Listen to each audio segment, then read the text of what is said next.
Hey, and welcome to the highlights of episode number 123 with Emma Isaacs. Some of my favorite parts of this episode were when she gives us her best tips to achieve anything in life.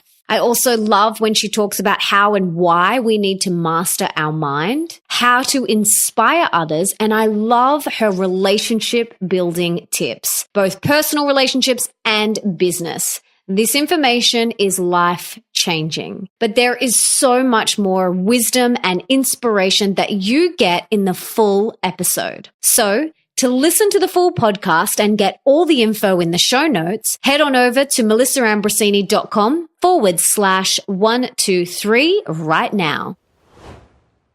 Beautiful Emma, I am so excited to have you on the show today. Can you tell us about your journey and how you got to where you are today?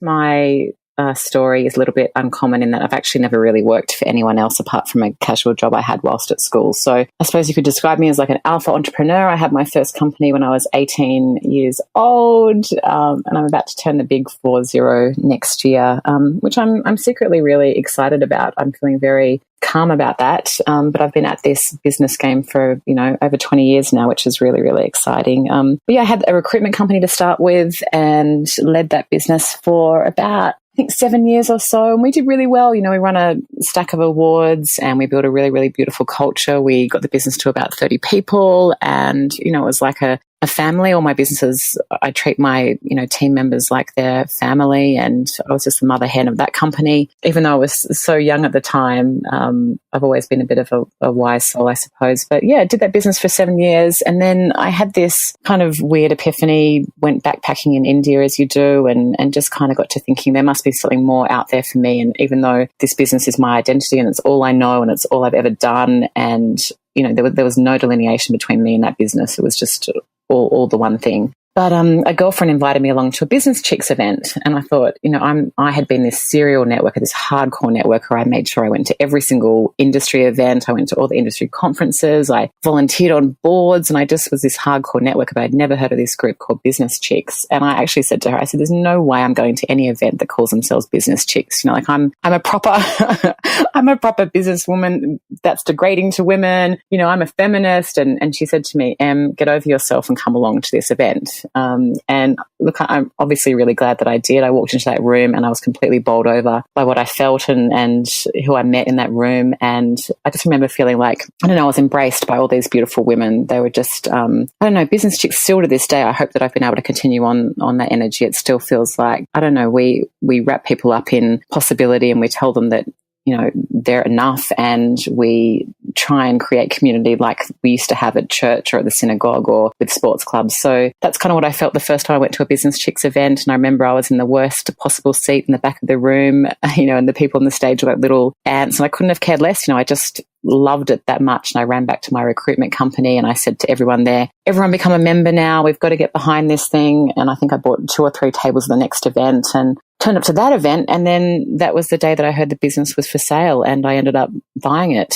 Can you tell us what winging it is and what does it mean to you? Everyone's got their own brand of winging it, right? But for me, it's about doing things before you're ready. It's about not having all the answers. It's about not necessarily having the experience to, go forth with something. It's this mindset of, I'm just going to have a try. I'm going to believe in myself. I'm going to back myself enough to know that I can figure it out and I can work it out as we progress. And it's really just about a mindset of anything's possible and you're the only person who's in the way of that. Has mastering your mind been something that you've learned during this journey, or was it something that you grew up with? I think the work of working on how we see the world and how we view ourselves is a lifelong thing. It's not something you just sort of wake up one morning and go, "Great, I'm free of self-doubt and like I'm 100% confident," because I don't wake up like that. I have so many moments of, "Oh my God, like I've got myself in too deep," or "What am I thinking?" or "Who am I to believe that I could do that?" I mean, I have those thoughts every single day, but I think it's, the quicker that you can come back from those thoughts and the quicker you can move on, and the quicker you can find those strategies for combating that, the better. And it's, back to your point about fear, it's kind of like that fable. I don't know if you've heard it, but, it's like a man or a woman, probably more a woman, but riding a line, and he's in the back of the line and people are all looking at him going, oh, wow, this guy's brave. And, the guy on the line is just thinking, how did I get here? And how do I stop myself getting eaten? So it's just, we all have views of ourselves and of others that are often not true. But yeah, for me, it's something I've definitely had to work on. I definitely cultivated, and I do that, by having a really strong, beautiful set of friendships that I tap into. I have a business coach that I work with every single week, and she helps me delve into, why I'm having thoughts or beliefs about something. So I think it's your life work to work on your mindset. What can we do if, there's someone in our life that we can see isn't open wide to the learning and the growing? I've seen relationships drift apart because of that. So what can we do if that's our reality right now? I will say, I very much subscribe to the fact that we are the only ones who can make ourselves happy, right? I don't know if you've been in relationships in the past where a partner hasn't been as happy or as positive as you are. I certainly have. And, we can guide and we can lead and we can, even coerce and try to influence people to have a growth mindset or to want to learn as much as we do. But ultimately, every single person is responsible for themselves. And, I believe, like you, that there's so much to be gained from being a student of life and going to life's university. But if someone's not ready for that and doesn't want to participate, we can do what we can, but that's ultimately their journey. But I don't know, if someone's open to the, I would just say you're never ever going to regret, taking that course or going to that event or, going on an experience that is going to take you out of your comfort zone. I think all of your listeners are already subscribing to that already, but I just don't think you'll ever regret having learning opportunities and, pushing yourself out. I think we all need to do more of that for sure. Can you tell us your best tips and tricks for cultivating beautiful relationships? Because you're really good at this. Like, you're very, very, very good at it. So what are your top tips? There's probably a whole other book in this, and I hope to be able to write it one day. But I think it's what you said in your beautiful and generous introduction. It's about being very, very present with people. It's about caring deeply about others. What I said, because I'm in the world of kind of networking and we do about 100 live events a year, I've kind of watched how this plays out with so many people. And you know what it's like, you'll be sitting at an event talking to someone and they're looking over your shoulder to be looking for the person who's more interesting or who's walking in the room.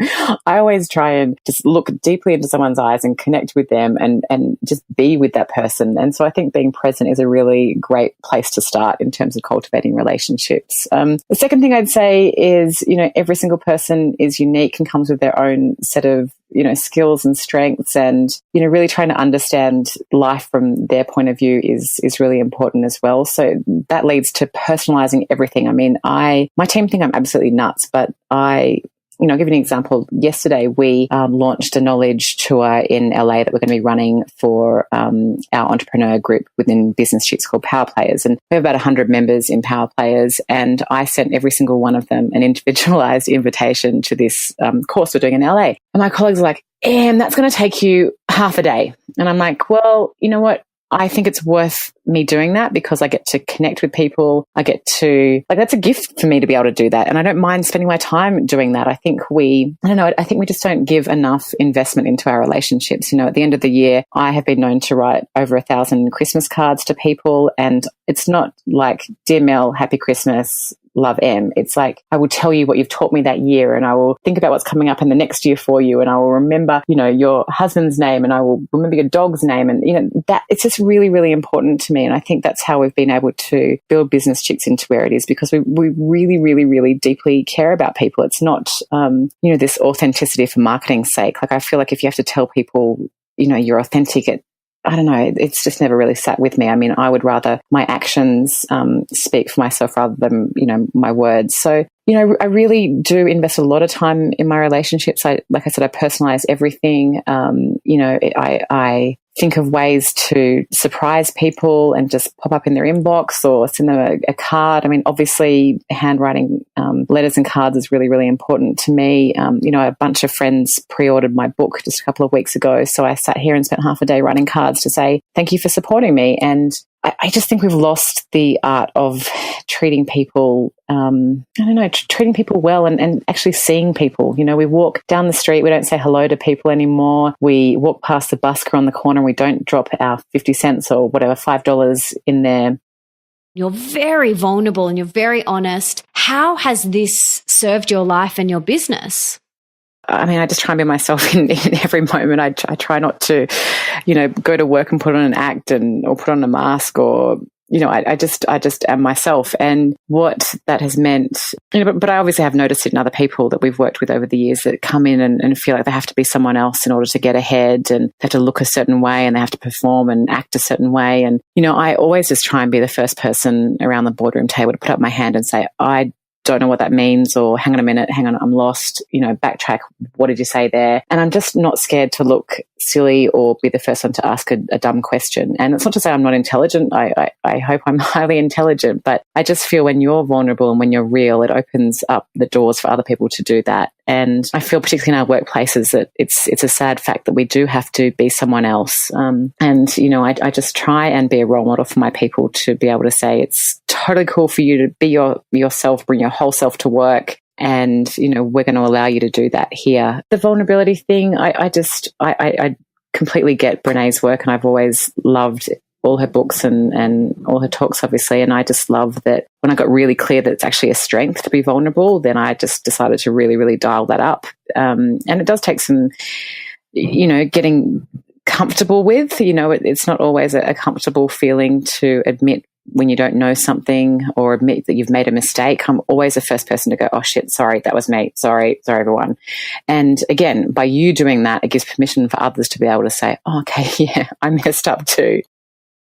I made a very conscious decision somewhere in my first pregnancy that I was not going to listen. And it can be a very abrupt response to say to someone, oh, you know what, actually, I'm just not going to take that on for the moment. I'm trying to have a really great birth and I'm just trying to only hear positive stories. Like that wording can sound quite abrupt and can really offend people because birth is such a deeply personal experience for everyone. And I'm not for one second saying my way is the right way. It worked for me. And I obviously support all women's choices. And if you want to, two of my best friends had planned C-sections and that's fantastic. It worked for them. They loved the experience. They came out saying that was the best birth ever. And that's fantastic. For me, that was the birth I wanted, and I had to work really, really hard at surrounding myself with positive people who viewed birth positively, who saw possibility in natural birth, and that's just what I did. So I think its mindset is really, really critical. But, how do you develop a psyche based on what you're trying to do through a lot of different sources? So, I was able to build that story in my head to know that it was possible going into that first birth, and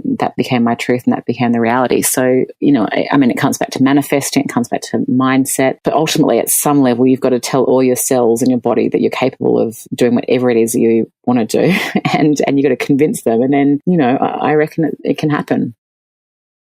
Language is so critical in every single area of life, from wealth creation through to your career, through to birth, through to your relationships, and just spinning the language on the way you see things can make all the difference. I think one of the books that I think about all the time is Think and Grow Rich by Napoleon Hill. I read that book as a teenager, and I think I mentioned it in Winging It, actually. It's one of the lines that just really resonated with me was a poor person will see the massive mansion on the hill and say, oh, I can't afford that. And the wealthy person will walk up and see the massive mansion on the hill and say, how can I afford that? And it just changes everything. You just change one or two words and it sets your mind to possibility, and it just starts unlocking, the pathways to possibility to say, hang on a minute, okay, well, let's try and strategize to see how I could get that outcome. Or so I love that. I think we've all got to watch the reframing and the languaging and the stories we tell ourselves and the stories we tell others, for sure. Yeah. Love it. What do you attribute your success to? Do you think it's been your mindset? I think more than anything, it's about being kind to other people. I think that's really something I try and do everywhere I go. You know, mindset is one part of it, but I think that we need to bring more kindness back to ourselves. You know, I always try and, you know, like I am very competitive. I'm really ambitious. I'm really, really driven. I, you know, don't like to lose anything. And it's usually, it's mostly competing against myself, but I just that's the way I'm wired.